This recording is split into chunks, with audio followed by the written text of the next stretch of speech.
Welcome back everyone to Montgomery County's Engage at Home, brought to you by the county's Caregiver Support Program. We have a special guest today, Sybil Greenhut. She is the Program Manager with the county's Mental Health Services for Seniors and Persons with a Disability. Lily, thank you so much. I am so very happy to be here today. I wish it was under better circumstances, but it's a very difficult situation for us all. And I know there's a lot of anxiety associated with it, so that was what I wanted to talk about today. Excellent. I know you have a tremendous presentation planned, so I'm going to get that started. Great. Welcome to the presentation that I will share with you. I called it, of course, it's about the coronavirus, and it's about two feelings and thoughts that we get called fear and anxiety. And I've called them twins because they're very closely associated. Next, we're sort of wired for this from the beginning. I think you remember getting taught this in school. It's when we see something very, very frightening, we see that tiger in the distance there.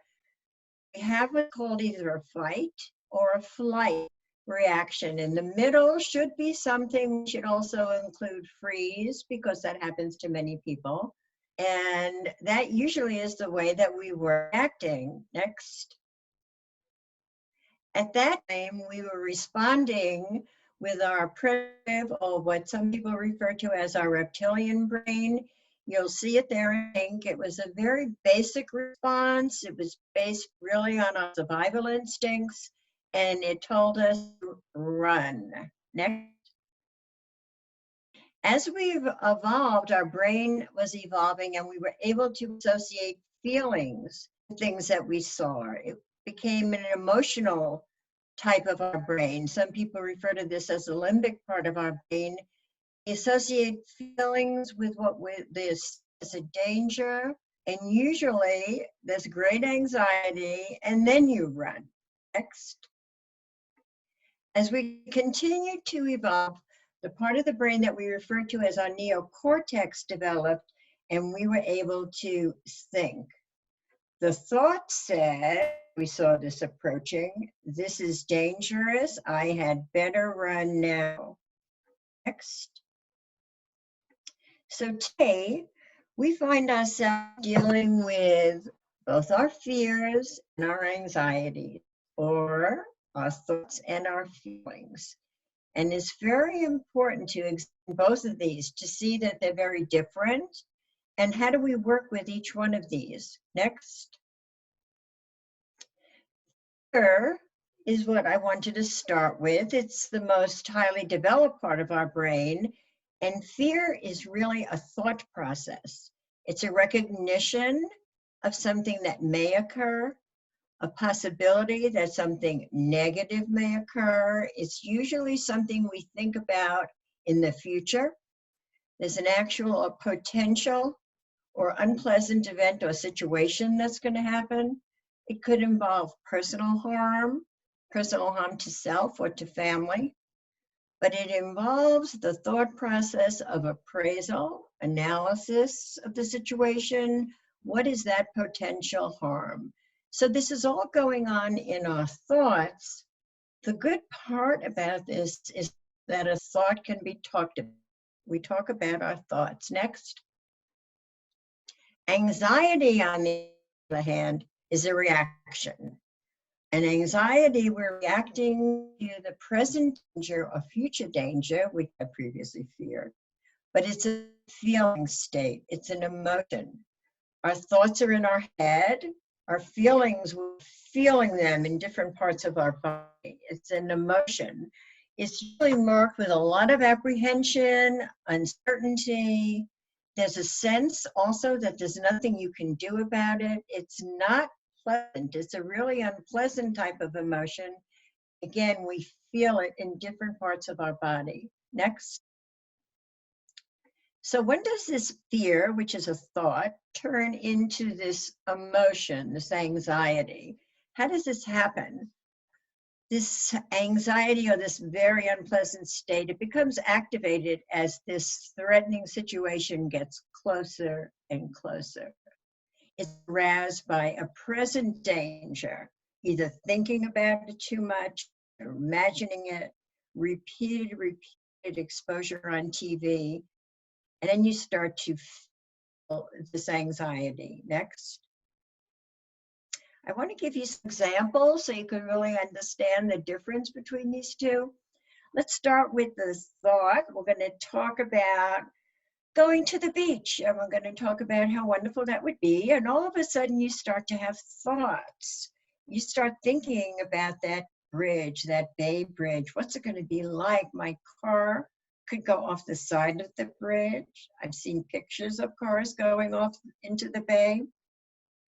The emotion happens, you're on the bridge now. You've approached it and you're on it. And that feeling in your stomach as you're actually on the bridge driving, your hands can get cold, they can start sweating, you can sort of be frozen at the steering wheel, you can't move too much, you just want to look ahead. There's so much anxiety, you really are not in a thought state now, you really are not concentrating. Next. Another example, we talked about a tiger before, some people are afraid of dogs. So your thought is, you see a dog. I'm really scared to think a dog running up the street towards me. That dog looks like he could bite me. We are thinking this. I've seen movies of dogs running up to a person and biting. Police dogs, Doberman dogs, pit bulls. The emotion, that dog is right in front of you and it's growling. You sort of freeze. You can get numb. Your legs could start to feel weak. You might faint, and you might notice that your heart is pounding, or a lot of other reactions. Next. So we have our fears or thoughts, and our anxieties, emotions, and we have to deal with both of them. I was going to start with thoughts, since our thoughts originating in the head. We call thoughts cognitive. They're a part of our thought process. We want facts to deal with the situation. We want to analyze it. We talked about analyzing. That would make it less overwhelming. Is this fear rational, though? Is it based on realistic information, or is the fear irrational, based on faulty information or imagined outcomes or assumptions? Thoughts can become irrational due to many errors we call cognitive errors. Cognitive errors was first named by a psychologist, Aaron Beck, when he developed what we call now cognitive therapy, and he worked a lot with cognitive errors. Next. Let's look at how that works, some of these cognitive errors. So the thought is what we hear, that people with underlying medical disorders can have serious complications. An error is when we start catastrophizing, exaggerating. People with an underlying medical disorder will die. Or we start generalizing. People, any medical issue can have a serious case. We start predicting or fortune. My grandmother could possibly die.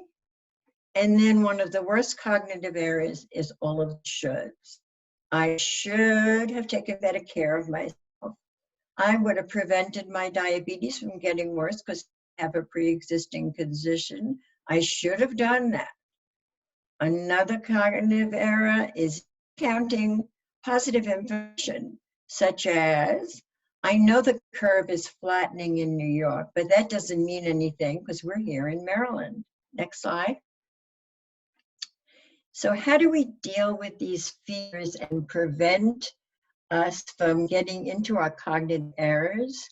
It really helps to only consult legitimate sources for information. I'm going to present a list of these later in the presentation, but that really helps keep our thoughts from getting distorted. We also need to avoid excessive exposure to media coverage. Really bad to have that CNN on 24 hours a day. We need to take breaks from the news. Another good way to deal with cognitive errors, since we're talking about thoughts, which we can talk about, is to talk about someone about these concerns you have related to the coronavirus. It's really good to isolate within that actual thought, that real core issue. Is it about getting ill? Is it about financial difficulties, which may occur in relation to this? Am I going to be unemployed? Is my 401 going to hit the bottom? Am I going to get sick and then I'm not going to be able to function? Am I going to be isolated from all people if I have to continue staying inside? Worrying about family or friends? Is that what I'm thinking about? Or am I really thinking about dying? Next. So how do we make these thoughts a little less overwhelming? Because these are pretty serious thoughts. They are thoughts, but they're pretty serious. A lot of good ways is we can try to develop something new to focus a new skill, or try to do something that you used to love to do, something that you really enjoyed in the past.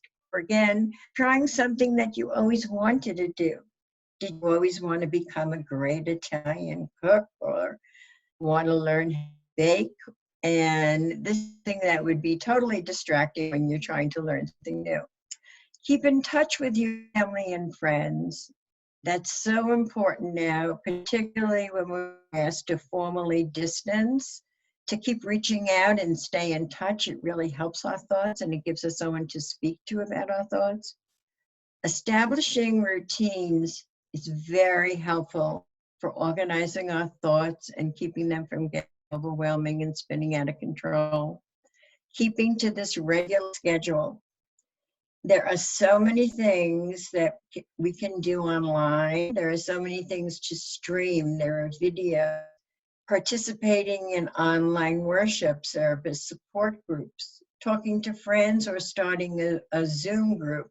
There are so many things that Lily will talk to you about, which is on this wonderful website. It's very, very impressive things you could spend days just going from all these wonderful topics.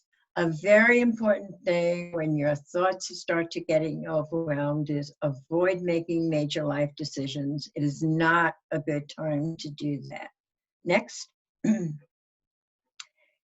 So now we need to get into anxiety, an uncomfortable emotion which is in our body. It can be manifested by our body in many ways, in many areas. We're talking about that fight, flight, freeze response, and it can cause racing heart, shaking, sweating, chills, numbness, tingling, nausea, knots in your stomach, weak limbs, feeling you're going to pass out, the things that we thought could happen before, and that fear is right in front of us. Next. This anxiety is very often triggering what's called a stress response, which can have negative effects on the immune system. In this stress response, the body is producing more cortisol. In very short spurts, cortisol can really boost your immunity. If anyone has ever taken a cortisone preparation, Madrol dose pack, usually it's prescribed to limit inflammation, but you may notice how much increased energy you have. Some people think this is a wonderful time to clean out my closets, do chores. But over time, if you have increased exposure and increased cortisol levels over a long period of time, it starts to inhibit that immune system. It inhibits it. It decreases your body's lymphocytes, your white blood cells that are used to fight off infection.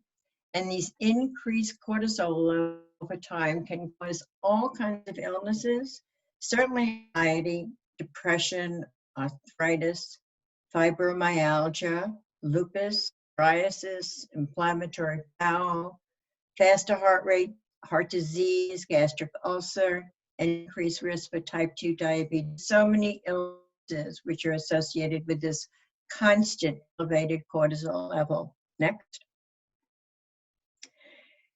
This is all especially important for seniors. And that's because we have a higher risk of experiencing emotional stress or anxiety. Why do we have a higher risk? Well, right away, we've been identified as a high-risk population. We do have a decreased immune system, decreased immune responses. That declines with age, as many other things do decline. We can have an increased incidence of underlying medical conditions, probably psychological disorders. As we get older, there's more and more likelihood. Some of the medications you may be taking for these physical disorders, steroids, thyroid replacement, stimulants, inhalers, antidepressants, they all cause great anxiety. Next. A lot of other things put seniors at risk, a higher risk for emotional stress. They can be a lot of different things. It could be increased sense of isolation due to losses of significant others, distance of significant others. We may have family members that are now living in California, living in Florida. They're not here like they used to be. We could have changed our living environment recently. We could have downsized. You just don't lose that house. With the house is your support network that you had developed, your neighbors, your friends. And that's not with you when you move into a new environment. It's not as close. We may have decreased mobility. We may have sensory loss, such as vision or hearing. We are being told to distance now. We may be experiencing decreased independence, possible decreased economic stability, may be reliant on others for daily assistance, either family, friends, or caregivers. We may have history of exposure to other traumas, including violence, whether it's experienced violence or witnessed violence, abuse, assault, combat, previous epidemics, or episodes like this. I know a lot of us may have grown up in households where our parents were affected by the Great Depression. And we know how that's something that they took with them. That was something that they had experienced, and that is one of the traumas that they went through. Also at this point may be experiencing some kind of cognitive impairment.